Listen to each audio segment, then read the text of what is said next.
روزی گذشته در شهر دهنوی ولایت سرخندریوی جمهوری ازبکستان نوروزی عالم‌افروز با شکوه و جلال خاصه برگزار گردید. در این چاربینی با شکوه فرنگی نمایندگان مقامات محلی شهر ترسونزاده و مهمانان از افغانستان اشتراک کردند.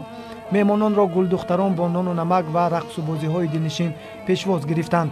حاکم شهر دهنوی جمهوری ازبکستان اولوغبک قاسموف مهمانان را استقبال نموده به مکان برگزاری چاربینی دعوت نمود.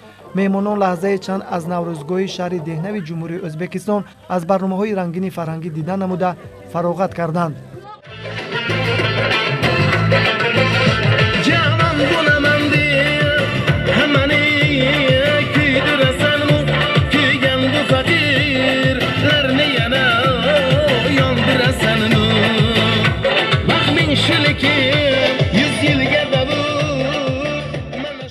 بینندگان عزیز، عین حال ما در جمهوری ازبکستان ولایت سرخندرو شهر دهنو قرار داریم و چون می‌بینید امروز تمام بانوان و مردم شریف و سربلند جمهوری ازبکستان با یک سری بلند نوروز عالم‌افروز را استقبال می‌گیرند.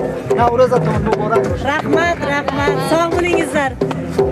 Hammalaringizga Navruz muborak bo'lsin. جشن نوروز تاریخ زیاده از 3000 ساله دارد و کهن‌ترین آیین ملی در جهان به شمار می‌رود. تمام مردم آسیای میانه با رسم و آیین و سنت‌های نیاگان خویش عید نوروز را تجلیل می‌نمایند. مردم شهر دهنوی ولایت سرخندریوی جمهوری ازبکستان با آماده کردن دسترخوان با 7 سین و 7 شین و خوراک‌های ملی از قبیل سوملک، آش بریده و کوچه و دیگر خوراک‌ها که در فصل بهار آماده کرده می‌شود از جشن نوروز امساله تجلیل کردند.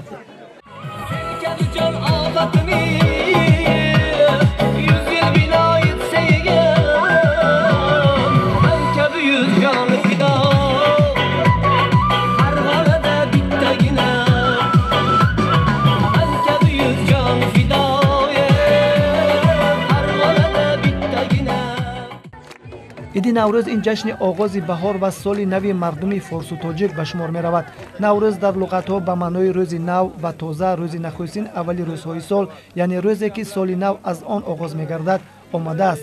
در این مورد ابوریحان بیرونی دانشمند و عالم قرن دهم در کتاب مشهور خود آثار البقیه از زبان علی بن یحیی نوشته است که روز نوروز یگانه روزی است که تغییر ناپذیر است. مردم جمهوری برادری ازبکستان با عرف و عادت‌های یکخیله که به رسم و آیین تاجیکان پیوندی دارد جشن نوروز را خاطرمان استقبال نمودند.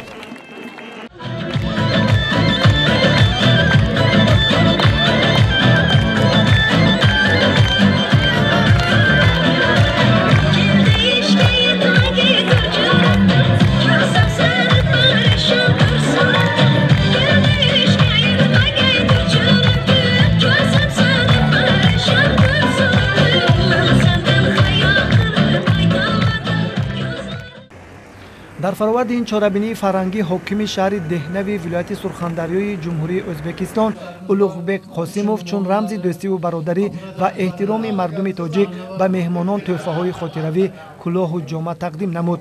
از رفت برگزاری چنین چاربینی‌های فرنگی و مهمان‌نوازی مردم ازبک معلوم می‌گردد که در آینده دوستی دو خلق بزرگ استوار و پایدار خواهد شد.